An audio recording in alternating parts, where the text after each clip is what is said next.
أعوذ بالله من الشيطان الرجيم بسم الله الرحمن الرحيم الحمد لله رب العالمين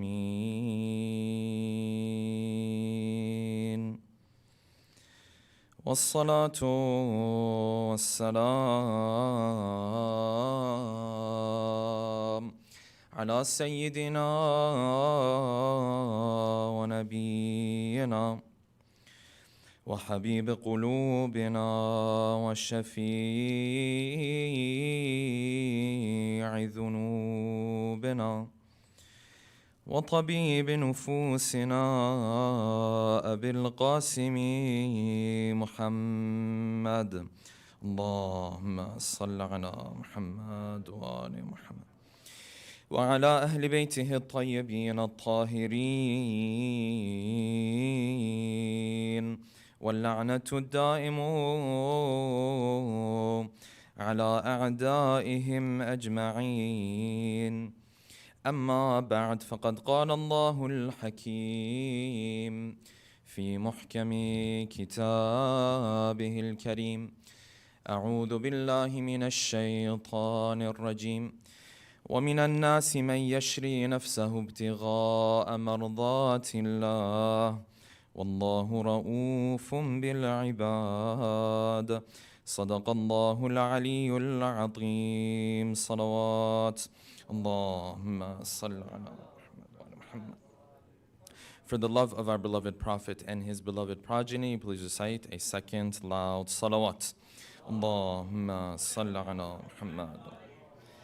For the hastening in the return of our beloved 12th Imam, a third final loud salawat. Allahumma salli ala Muhammad wa ala Muhammad. Yesterday we began discussing that critical moment and that critical stage in the spreading of the message of the Prophet, known as the time of the boycott of Bani Hashim.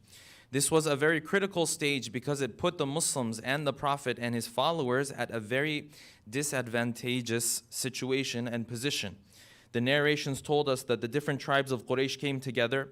They put this boycott agreement together, this boycott document together. And amongst the items and articles that they agreed to, and probably the most important of all, was that any sort of business transaction with the Muslims was not allowed anymore.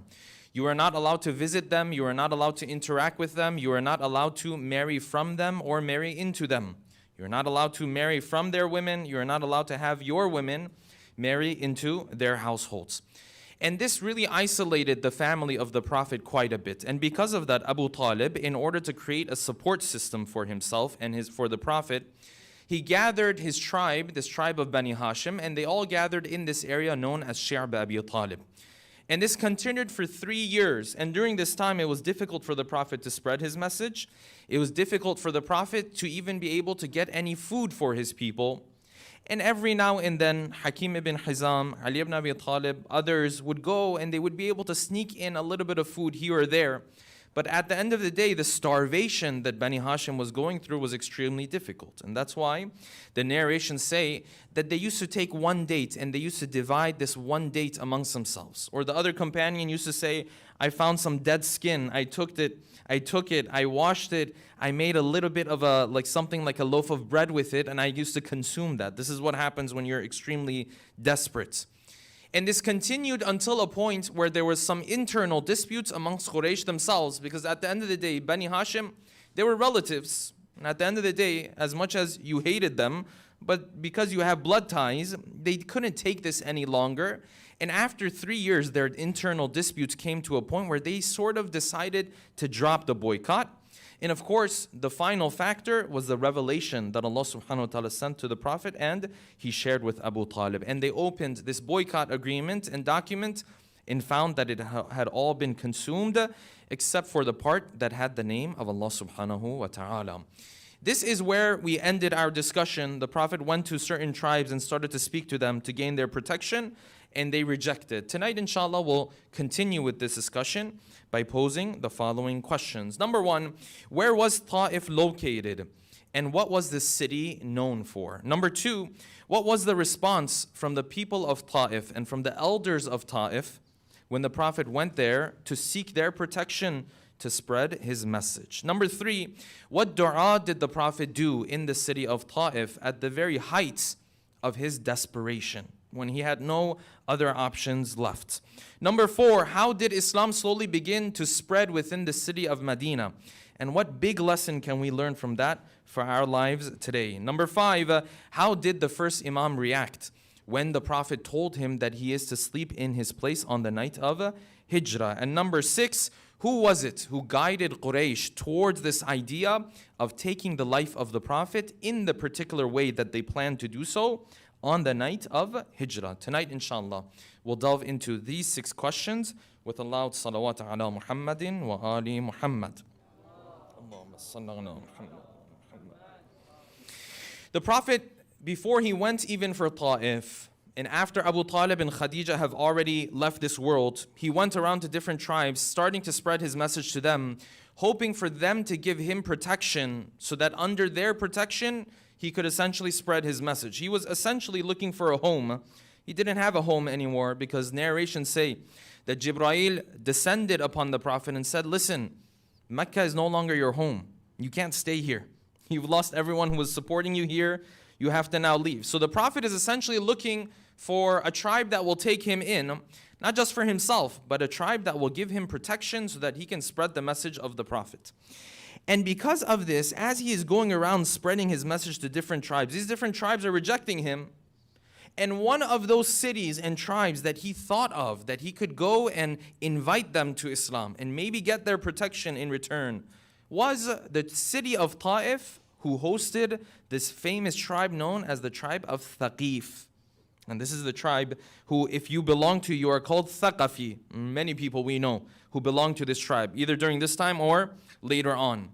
This tribe of Thaqif. So the narration says the Prophet went, some narrations say by himself, some they say with Ali ibn Abi Talib, they went to the city of Ta'if. The city of Ta'if is to the east of Mecca. It's roughly 50 miles away from Mecca. So you can imagine this is a long distance on foot.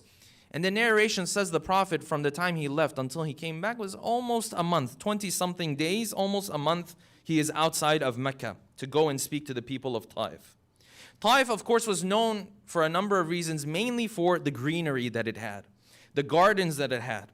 And because of this, many of the people who lived in Mecca, in fact, owned gardens in Ta'if. So they were very closely related to one another. From an economic perspective, they were also closely tied to one another because everything that Ta'if produced from fruits, it was being sold where? It was being sold in Mecca. These are cities that are very close to each other compared to Medina, and that's really the main cities that you have in this Arabian Peninsula.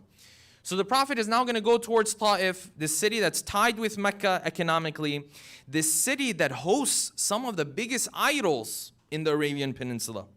The idols that the Arab had at that time, there were many of them. Narrations say, some say up to 360 different idols they had. But some of them were the main idols. Some of them were the bigger idols. And Allah subhanahu wa ta'ala talks about these big idols. He says, أَفَرَأَيْتُمُ اللَّاتَ وَالْعُزَّى, Lat and Uzza, وَمَنَاتَ الثَّالِثَةَ الْأُخْرَى, and Manat. These are some of the main ones. Hubal is another main one.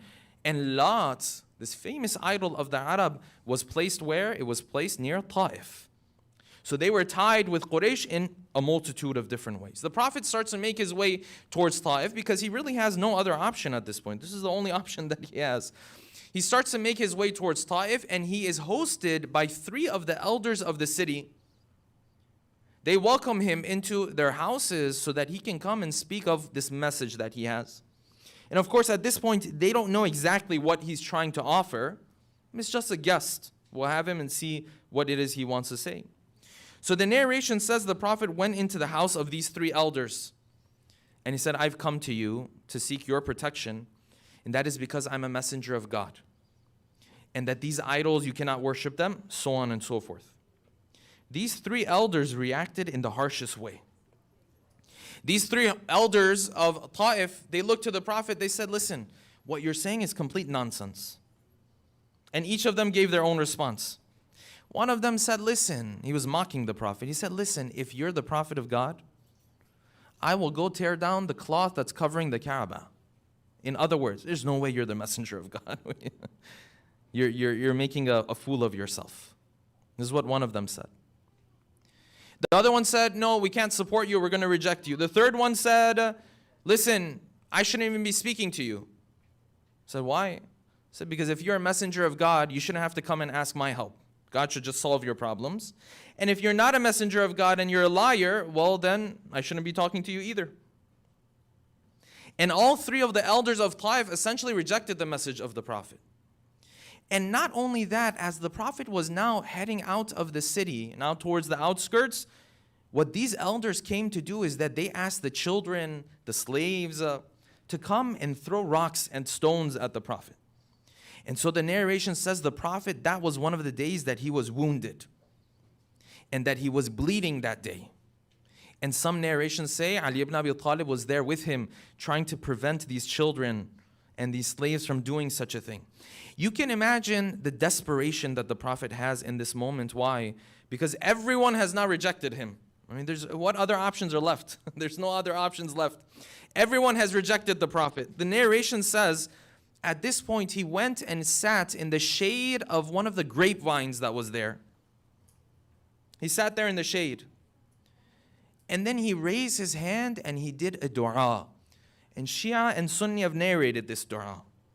And it is an extremely beautiful dua, because it shows how desperate the Prophet is.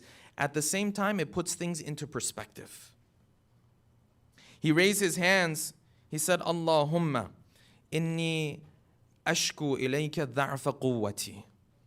Oh Allah, I complain to you from how weak I am. Wa qillata hilati, and how little options I have left. I have no options left. وَحَوَانِي عَلَى النَّاسِ, and how lightly people take me. I go to people, I ask them for help. They just brush me off as if it's nothing. وَحَوَانِي عَلَى النَّاسِ. He continued, Ya arhamar rahimin, O the most merciful one, إِلَى مَنْ تَكِلُنِي, who are you leaving me to? You're leaving my affairs to who? There's nobody else out there. إِلَىٰ عَدُوٍ, you're going to leave my affairs to an enemy. يَتَحَجَّمُنِ, he's going to take everything I have. أَمْ إِلَىٰ قَرِيبٍ مَلَّكْتَهُ أَمْرِي, or you're going to leave it to my relatives, and my relatives, you can see who they are. I go to my relatives, they reject me. I go to the strangers, they reject me. I have nowhere to go. And then this is what the Prophet said in the dua that puts things into perspective. He said, إِن لَمْ تَكُنْ سَاخِطًا عَلَيَّ فَلَا أُبَالِي. He said, with everything that's going on, if you are pleased with me, none of this is a major problem for me. I'm going through the most difficult time of my life, but at the end of the day, what matters the most is for you to be happy with me. I don't want you to be angry with me.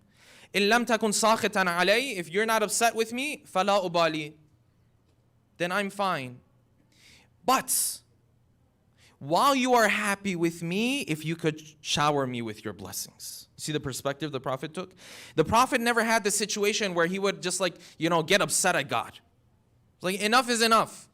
You have all these blessings. If you want to help me, you can, but you're not doing it. No, he always used to say, put things into perspective. The most thing that matters the most is you being happy with me. But if you're happy with me and you shower me with your blessings, this is even better for me. That's what I'm looking for. Then the dua continues. He said, لَكَ الْعُتْبَى حَتَّى تَرْضَى. Oh Allah, you can do with me whatever you want, as long as you are pleased.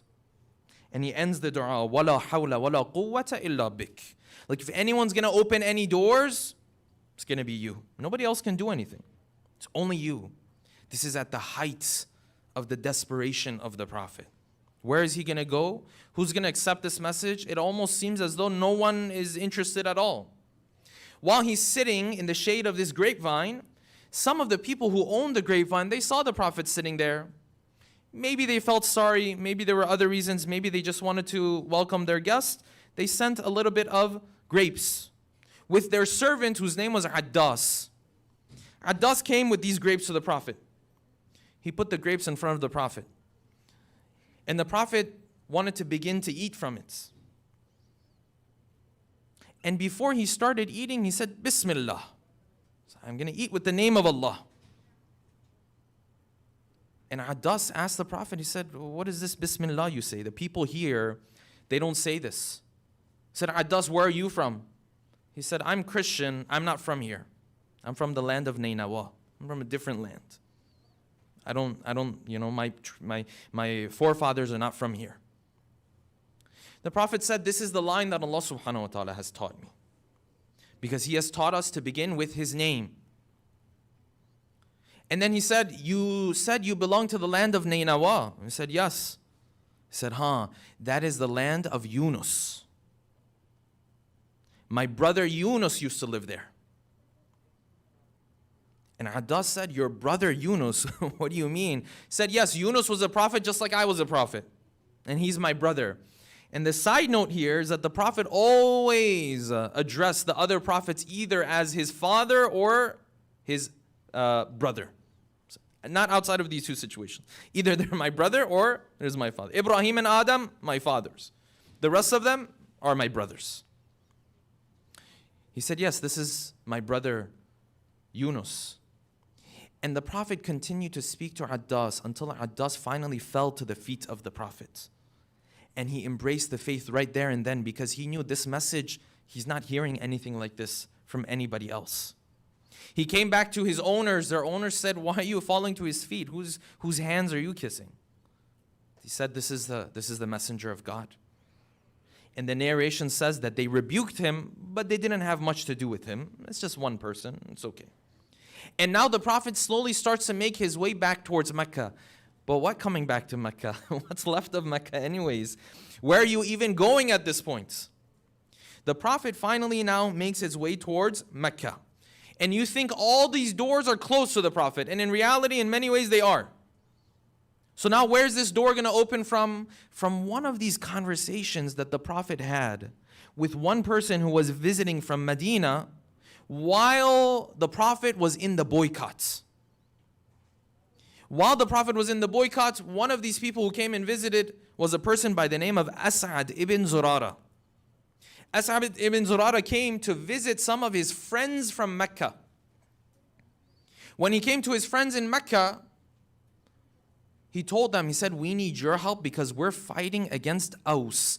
Aus and Khazraj were two tribes that belonged to the city of Madinah. They were constantly fighting with one another. As'ad belonged to Khazraj. He came to Mecca to get some help from Mecca to fight against who? To fight against the other tribe, which was the tribe of Aus. He came to his friend. He said, I need your help. We have this problem. And you know what his friend said? This is how Allah subhanahu wa ta'ala works, right? His friend told him, he said, listen, we have a bigger problem on our own hands. We can't help you with Medina. We can't help you with Aus. We have a bigger problem. He said, what's the problem? He said, the bigger problem we have is that this person has stood up amongst us. He says he's the prophet of God. He's creating chaos. We're so busy with him, we can't come help you in Medina. And he said, he hangs out around the Kaaba. So if you go for tawaf, don't listen to him now. He does magic. And As'ad says, I came and I heard the words of the Quran and he embraced the faith. This is during the boycott. He went back, he came back the next year for Hajj, for Umrah. He came back the next year. This time, there's 6 people. The Prophet approached them. He said, who are you? They said, we're from Khazraj. The Prophet spoke of his message to them. They heard it. They embraced the faith. They went back to Medina. Take a look at the patience of the Prophet, yes? He's just laying the foundation, If it's you and I, after a couple of days, we're like, okay, no one believes in this thing. I guess it's not so special after all. We're done with it. He's laying this foundation with his patience. They went back to 6. The next year, this is the 12th year of prophethood. 12 years. 12th year after prophethood. They come back. This time, instead of 6, there's 12. You see the growth? This is why the Quran says, these Muslims, they were like that little plants that you grow on, you plant the seed. And before you know it, they turned into this strong plant and this strong tree all of a sudden. And everyone is just astonished. This is how it started. They came back the next year, 12 of them. The Prophet spoke of his message to them. And every time the Prophet spoke of his message, one of the reasons why they were so interested in it, because they knew it could bring peace to Medina. They knew it could bring an end to all the fights and wars we're having in Medina. Because these two tribes were going at it for multiple years. This time, these 12, they believe in the Prophet. This time, they do the first time they give allegiance to the Prophet. They do bay'ah with the Prophet. And the Prophet takes bay'ah from them. And this is some basic things that the Prophet asked for. He said, when you go back, you have to stop killing your daughters. And when you go back, you have to do some basic akhlaqi teachings. You cannot commit indecencies. And if I ask you to do something that's good, you cannot disobey me with regards to that. Some basic things. There is no military aspect to this. There is no, you have to defend me. It was none of that. These 12 go back, but this time they told the Prophet, they said, Ya Rasulullah, you have to send someone so he can come and speak of your message there. You have to send a representative. And the Prophet sent Mus'ab ibn Umair. Mus'ab ibn Umair goes to Medina. And all Mus'ab does, and this is the big lesson that we have to learn, brothers and sisters. Mus'ab goes to Medina, and the only thing that he does is that he recites verses of Quran. Starts to recite verses for this group, starts to recite verses for that group. And it's interesting because history says a couple times they wanted to kill him in Medina. A couple times they heard that this young man has come to Medina. He's spreading this message. The elders came together. They said, what is this? Who is this coming, creating fitna for us? We have to get rid of him. And amongst them, people who would become close companions of the Prophet later on. Initially, when they heard Mus'ab ibn Umair is there, they said, we have to kill him. What is this? They came to Mus'ab. And every time, you know what Mus'ab said? Every time, what saved the day was the Quran. Every time they came to kill Mus'ab, you know what Mus'ab used to say? He used to say, listen, just sit. Let me recite some verses for you. Just hear what it has to say. And if you feel like it has no truth in me, you can kill me. It's fine. But if it has truth in it, you have to embrace this faith. And on multiple occasions, he was about to die. And this person would sit, Sa'ad ibn Mu'adh, ended up being a big companion of the Prophet. He wanted to kill Mus'ab ibn Umair. He said, this is enough. Mus'ab told him, just sit, listen. And he sat and he listened and he embraced the faith. Usayd ibn Hudayr, another person, he also embraced the faith. And the narration says slowly the message of the Prophet started to spread in Medina such that there was no family except that one or two of them had embraced the faith of Islam. Okay, I want to pause here real quick. Pause here. What's spreading this message in Medina? Is the Prophet going around performing different miracles in Medina? Is he going around in Medina splitting the moon? Is he splitting the sea like Musa did? Is he curing the blind like Isa did? Is he doing any of these things? Why are people in Medina even interested in this religion and this faith? How come they're just embracing this faith? The Prophet's not even there. They haven't even seen, many of them, the Prophet. But the reason why they're embracing this faith is because they hear verses and a book that a human being cannot put together. This is what spread Islam in Medina. It wasn't that the Prophet came to Medina and people saw miracles and this and that. No, his miracle was his book. And this is why the Prophet is quoted to have said that it was the Quran that opened the gates of Medina for me. فُتِحَتِ الْمَدِينَةُ بِالْقُرْآنِ. What is Mus'ab doing? Is he performing miracles? No. He's reciting the verses of the Quran. And up to this day, and for the time that this earth will be there, this is the message of the Prophet. And this is the miracle of the Prophet. And if you and I every now and then have doubts, and we sit there and we say, is this really the book of God? And is this really the faith I'm supposed to be following? And is this really the truth that I'm supposed to be living my life by? If you're having those doubts, that means you have not been exposed to the Quran enough. That means you need to spend more time with the Quran. Because when you spend time with the Quran, you realize this, a human being cannot put this together. This is what spread the message of the Prophet. There was a lot of things that helped the message of the Prophet, the akhlaq of the Prophet, the trustworthiness of the Prophet, all of this kind of stuff. But what opened the gates of Medina? What opened the gates of Medina was the verses of the Quran. And then you look in our communities and you see what place Quran has in our lives. Very little. And of course, our younger generation grows up with this doubt. well, maybe this is what we have to follow. And maybe that's what I have to. And how do I know if he's really a prophet? And, maybe they changed some things in history. And these are all valid questions, by the way. The problem is the answer is right there in front of you. The answer is the Quran. The Quran is what spread this message. Prophet's not even in Medina yet. And this is how the message is spreading in Medina. Recite a salawat, please. This time Mus'ab does his work. This time there's 500 people who come for Hajj, but not all of them are Muslim. At this point, 70, 80 are now Muslim. It's part of this bigger group who's coming from Medina. This is the 13th year now after Hijrah. They come. This time the Prophet is going to do a firmer bay'ah with them. This time he's going to take a firmer oath from them. That's not just going to include the basics of being a good person. It's also going to include protection. Because now the Prophet knows he has to make his way out of Mecca. So he needs protection from these people so that he can actually move there. So this time these 70 come, they land in this area known as Aqaba. And during nighttime, the Prophet sends them messages that during nighttime, one by one, you leave your places of sleep.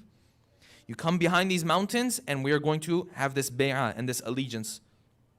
So the narration says in the middle of the night, slowly they left one by one by one. And the Prophet told them that whoever is asleep, don't wake him up. Because this is the utmost level of secrecy. So if they find out who's doing all of this, that's it. You're over. They all come, they gather one by one. The narration says Ali ibn Abi Talib, Hamza, the uncle of the Prophet, they were standing guard. They came to the Prophet. When they came to the Prophet told them, he said, if you give me protection and I can come, well then I can promise you that you will have a place in heaven. This is the promise that the Prophet used to give to people. And before they could do the bay'ah, one of the Ansar got up, one of the people from Medina got up. He said, listen, you all have to understand what you're doing right now. He said, if any of you puts his hand out to give bay'ah, to give allegiance, understand that you're going to war against black and white. What he meant was, every single person out there in this peninsula is going to be an enemy of yours at this point. Because if you give allegiance now to Muhammad, that means that that's a problem. Recite a salawat. They said enough talking. This was the contribution of the Ansar to Islam. We're all in debt to these individuals. They said enough talking. Tell the Prophet to put his hand out. We want to give this bay'ah to him. And we will protect him like we protect our own families. Side note, they never said that they would go to war for the Prophet. They said if anyone attacked, they would protect the Prophet. When we discuss the Battle of Badr, that detail is going to be important. They give bay'ah, and the narration says there were also women amongst them, but the Prophet never shook hands with the women. He gave bay'ah. Some narrations say they put their hands in a basket of water. This is how the Prophet used to give bay'ah. And Imam Sadiq says the Prophet never shook hands with someone from the opposite gender. This is the seerah of the Prophet. This bay'ah is now coming to an end, and the narration says that Shaitan then made a loud sound. And he called Quraish and let them know that this bay'ah is happening right now. And this wouldn't be the last time that Shaitan would then take on a physical, appearance, or he would make a sound, or he would take a part and play a role in all of this. He made this sound. The Prophet said this was the sound of Shaitan. And that means Quraysh is now coming. The companions of the Prophet, those who had just given him allegiance, they said, Ya Muhammad, do you give us permission to attack them right now? They're not ready. This is the middle of the night. If we attack them right now, we can get rid of so many of them. And the Prophet said, no, this is not allowed in my faith. You can't just attack them. So they slowly started to move away, and Hamza, who was guarding this pathway, did not allow them to go as they started to disperse. The next day they came to them, they said, did you guys gather? They started to go to different people, but out of these 500 people, there's only a smaller number who are actually part of this bay'ah. So the people who hadn't been a part of it, they said, no, we haven't been part of anything. We were asleep last night. And they came to Abdullah ibn Ubay, the head of them. And they said, Abdullah, you came from Medina. Is it true that your people are giving bay'ah to Muhammad? And he said, no. My people would never do such a thing without telling me. And that's exactly what they did. The same Abdullah will become a munafiq where? In Medina. because he was the head of Medina before the Prophet showed up. Then the Prophet showed up, they took his position away from him, and this was something he could never get over. So slowly the people, the Muslims, Allah subhanahu wa ta'ala gives them permission to do migration to the city of Medina. And this happens over a number of years. This night of Hijrah that we call it the night of Hijrah because of the Prophet. Otherwise, the Muslims, they were doing their migration over a number of months. Until the night comes where Quraysh finally got together. They said enough is enough. They got all their tribes together in Darun Nadwa, where they used to discuss all of their important issues and affairs, very close to the Kaaba. They said enough is enough. We have to put an end to all of this. So well, what are we going to do? They said, well, we have to brainstorm. And the narration says, before they could start brainstorming and putting their thoughts together, they heard a knock on the door. This is a knock on the door. We're all already here.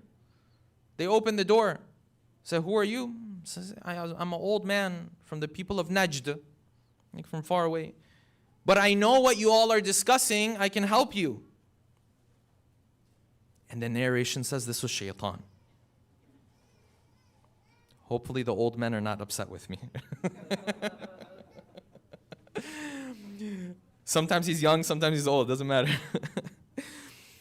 The narration says this was Shaitan. He walked in with them. And he sat. And the rest of them, they started to brainstorm. And one of them said, you know what we'll do? We'll take Muhammad and we'll exile him. We'll put him in some corner.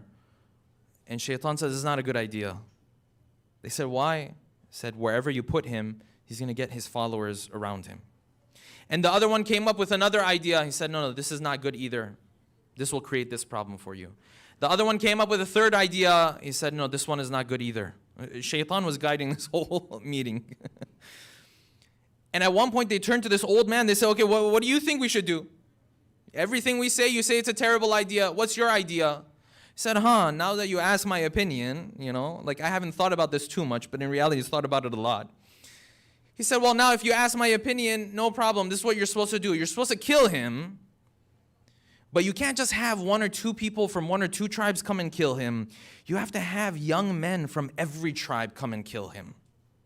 They said, why from every tribe? He said, because if you do it from every tribe, then Bani Hashim, whatever is left from his relatives, they will not be able to come back and seek revenge. Because they can't fight everybody. They can fight one or two tribes. They can't fight everybody. So what will they do? They will be okay with taking the blood money of Muhammad instead. And when they take the blood money of Muhammad, you all should be committed to give them 3 times the amount of a normal blood money. And Quraysh said, this is genius. Like, who are you? This is amazing. And the verses of the Quran say that sometimes people who disobey Allah subhanahu wa ta'ala, they reach a point where the shayateen yuhi ilayhim. The shayateen give revelation to them. What does this mean? This means this person's going to disobey God anyways. Shaitan comes to him and tells him the best way to do it. Yes? Shaitan comes to him and says, listen, you're going to break her heart anyways. But if you say this, it will really get under her skin. You're going to ruin his reputation anyways. But if you say this, he won't even be able to recover from it anymore. This is what Shaitan does. Yuhi ilayhim. The Quran says some people, Shaitan is so close with them, he does revelation to them. Like they receive inspiration, except it's not divine inspiration. It's like evil inspiration. Quraysh was guided by Shaitan. And this wouldn't be the last time that Shaitan would visit Quraysh. The Battle of Badr, he's going to show up again. So they finally agreed to this. They said, you know what? Forget about 3 times. We will agree to pay 10 times the blood money. But we'll be done with Muhammad, and that's over. And then revelation came to the Prophet, and the Prophet received this revelation as well. That, Ya Rasulullah, they are planning, now is the last night. And this is where the Prophet then came to none but the first Imam, Ali ibn Abi Talib, salawatullahi wa salam.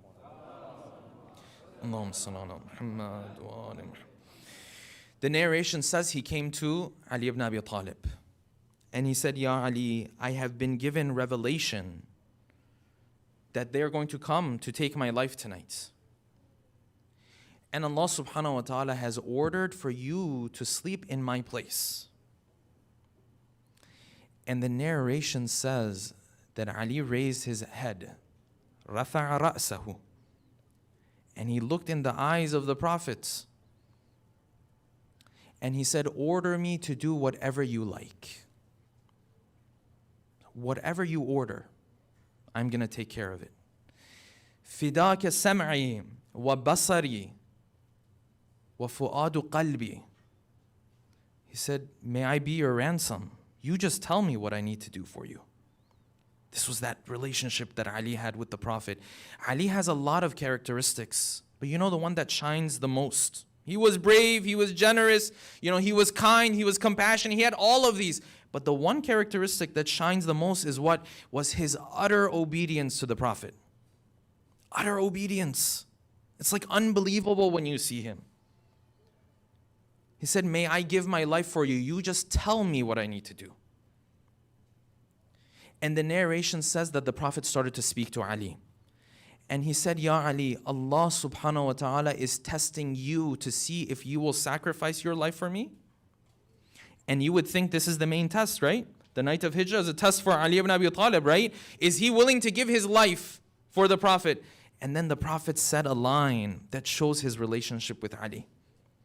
The Prophet then said this line. He said, this is a test for you to see if you're willing to give up your life. And it's a test for me. Allah wants to see if I'm willing to put you in danger.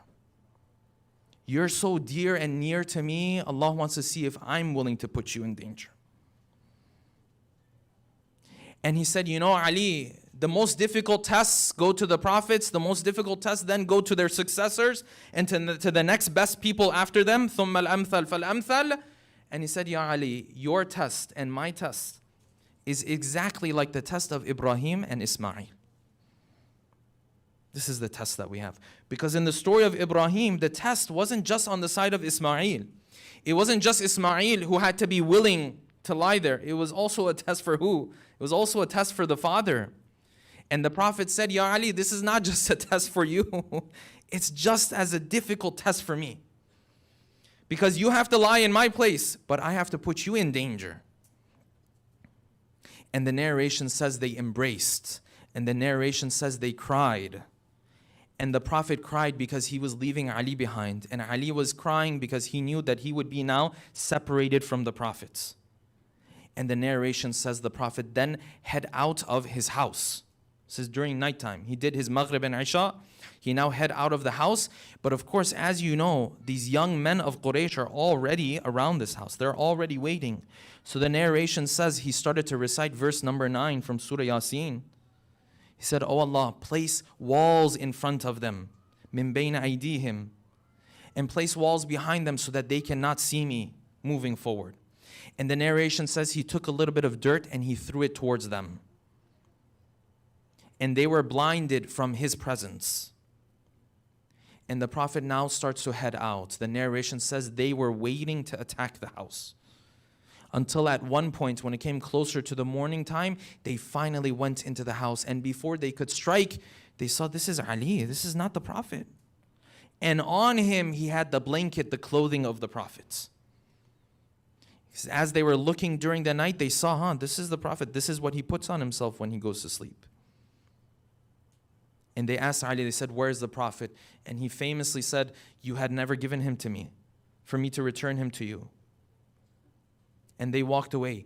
And this situation shows that height of the obedience that Ali had towards the Prophet. And this was only the beginning. These companions of the Prophet still have no idea who Ali is going to be. They still have no idea what roles he's going to play, what sacrifices he's going to make. This is just the tip of the iceberg. It's just the tip of the iceberg. The Prophet heads out of the city of Mecca. And these people quickly figure out that this is Ali, this is not the Prophet anymore. What do? They go find someone who can follow footsteps. They brought him. They said, listen, we're in a rush. Muhammad has left Mecca, but he can't be too far. He just left tonight. You have to walk in his footsteps and figure out where he has gone.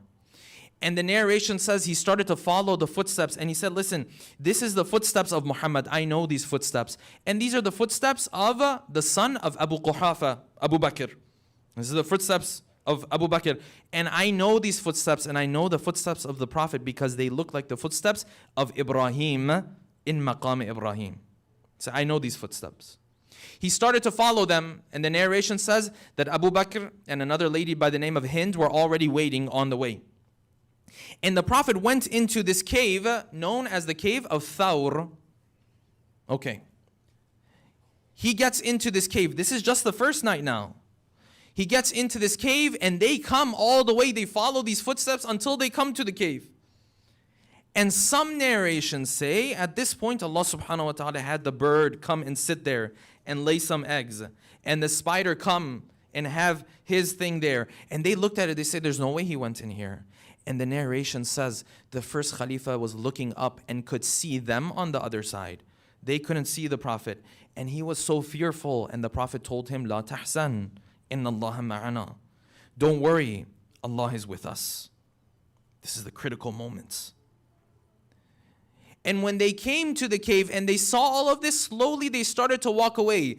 But one of the main reasons why they walked away was what? Because if you look at the positioning of this cave, you will find this cave is not even to the north of Mecca. Mecca is the south of Medina. If you want to go towards Medina, you have to move north. You're not supposed to be going south. But the strategy that the Prophet was using and the planning that the Prophet had done was that in order to make them not know which way he's going to move in the exact opposite direction that he's actually supposed to move in. So instead of moving north towards Medina, he moved south towards the cave. And he stayed in the cave for 3 days. I don't know if you've seen sometimes in the movies, yes? This person who's running away. Sometimes, what does he do? He just goes like in a little room close to where these guys were, let them pass, let them go. Till after things settle down, then he gets up and he leaves. This is similar to what the Prophet did. For 3 days he went to this cave that was in the south. And maybe this was the reason why they didn't even come back looking for him there. Because they said if he's going to move anywhere, he's going to go towards Madinah, not in the middle of the deserts. They came, they stood there, and for 3 days the narration says the Prophet was communicating with Ali ibn Abi Talib. Because at this point they have to now start preparing things because they have to head out. The narration says the Prophet the next day he looked out and he saw a shepherd who was there with his cattle, and his name was Ibn Urayqit.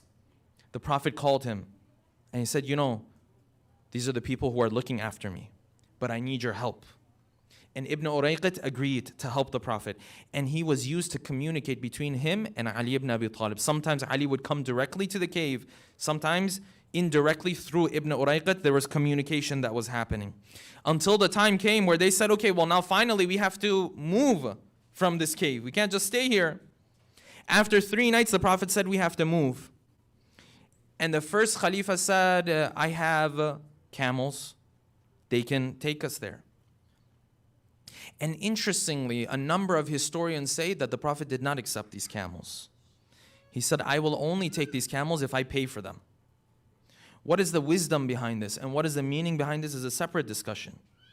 But he said, I will not take these. I have to pay for them. And he told Ali ibn Abi Talib to pay for them.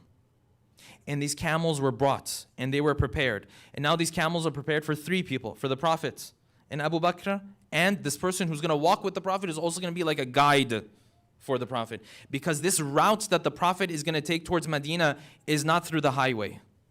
If you go through the highway, if you look at the route, it's a very obscure route. Like historians have tried to put together the route back in, put it back together. It's a very obscure route. Very, very little did they get on the main path to Medina.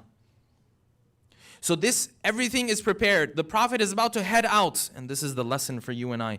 The Prophet is about to head out. You think, okay, you escaped with your life. There's no more stopping here. There's no more waiting here. You just have to get to Medina alive. And that's it. But the Prophet had one more thing he had to take care of. What is that? His relatives are still there. That's one thing. But he had something in some ways even more important. What? The Prophet told Ali, he said, as I leave, I'm going to leave behind the things that people have entrusted me with. The amanat of people. As I leave, you have to take them and you have to return them to people.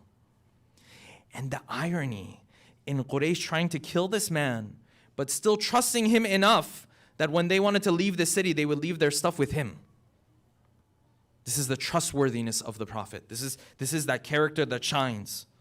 He wants to head out. He wants to go, and he will go. But he told Ali, these are people who don't believe in me, but they've given amanah to me. They have trusted me with something. How often do we break the trust of others? How often do we break promises? The Prophet said, they don't believe in me, but they entrusted me with certain things. So Ya Ali, you are to go back into Madinah. And you are to announce to everybody that whoever has something that they had left with the Prophet, they can come to me and I will return it to them. And this was very astonishing for some of the other companions of the Prophet, including Abbas, the uncle of the Prophet, who had not embraced the faith at this point, but he was a close relative of the Prophet. He told Ali, he said, if you go out there and you speak to people like this, they're going to know you're in touch with Muhammad. They're going to come and kill you. But the Prophet told Ali, you go and do this and Allah will protect you. This is my promise to you. You go, you announce this, Allah subhanahu wa ta'ala will protect you. The narration says the Prophet slowly started to make his way outside of this cave. Ali ibn Abi Talib came into the middle of the city of Medina or Mecca. And he started to call out. He said, whoever has things that they had given to the Prophet, their amanats, they can come and take it from me. And as he returned these amanat, the Prophet finally reached the city of Medina. He wrote a letter back to Ali ibn Abi Talib that now is the time for you to come with the Fawatim, to come with the 3 Fatimas. Fatima was a very common name at that time. So you have to come with the 3 Fawatim. Who are these Fawatim? One of them was the daughter of a person by the name of Zubayr. The second one was the mother of Ali ibn Abi Talib, and the third one was our mother, Fatimatu Zahra, salawatullahi salamuhu alayha. Allahumma salli ala Muhammad wa ali Muhammad. Ali then is going to head out of the city of Mecca and take these Fawatim to Madinah. That inshallah we'll continue with tomorrow night. Let us take a moment to recite Surah Al-Fatiha for all of our marhumin and marhumat, especially the marhumin and marhumat of the sponsors of tonight's program from our community as well as the St. Louis community, with a loud salawat ala Muhammadin wa ali Muhammad.